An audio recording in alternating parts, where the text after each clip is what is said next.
Today's experimental roundup and summary is composed in Clipchamp. My name is Arya, and I am a narration professional AI voice. My voice is pitched low to connect with you emotionally. Let's get going with our AI podcast for the internets. From the world of objectivist living. Now that Lula is consolidating his power, he's starting to go into dictator mode. And Glenn Greenwald? He lives in Brazil.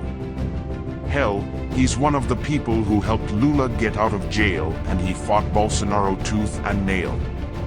Now he's shocked about the authoritarianism in practice. Go read that thread on Twitter. Glenn only gives a small taste of how shocked he is in the tweet above. He goes into how he has to consult lawyers now to report news. What did he expect? I like Glenn, but no matter who you like, if they take poison, they get sick. Now Glenn is seeing what the reality he refused to see for a long time looks like. And he lives right in the middle of it.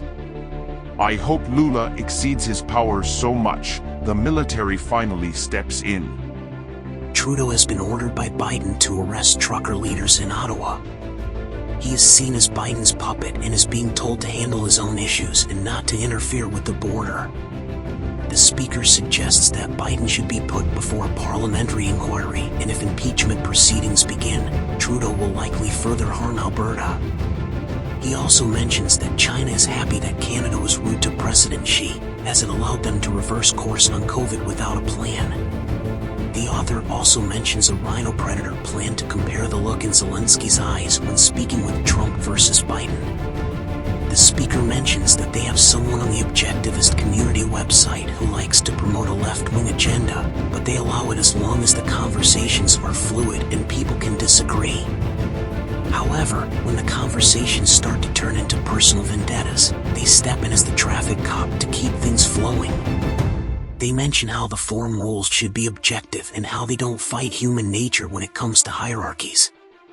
They also mention the problem with arbitrary decisions made by the owners of forums such as Facebook and Reddit, and how it leads to chaos and censorship among members. The speaker suggests that the problem of arbitrary decisions needs to be addressed and the structure of the forum should be looked at. 2 hours ago, William Scark said, "In other words, is the case closed now that McCullough has spoken?" William, you didn't understand yet. It doesn't matter to me whether the people you promote say that water is wet. I'm not interested in what they say.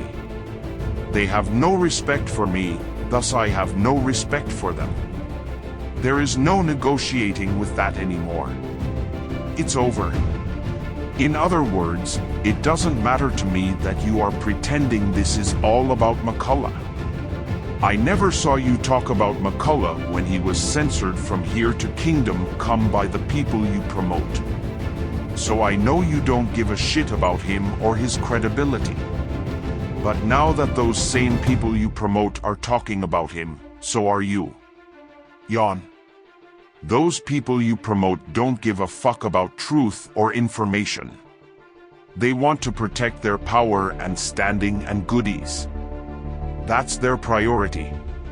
Truth and falsehood are way down on their priority list.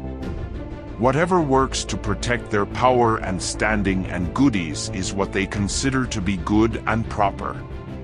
Truth or lie either is just fine by them, just so long as the public buys it or they can get away with it. I've thought about this a lot because I used to think this was a battle of intellectual matters. But here is my conclusion. As I have no interest in protecting their power and standing and goodies, and I have no respect for their integrity, or them as human beings for that matter, I couldn't give a shit what they say. I'm done. Blank out. My advice to you is find some better masters to serve. But it's your life. Michael.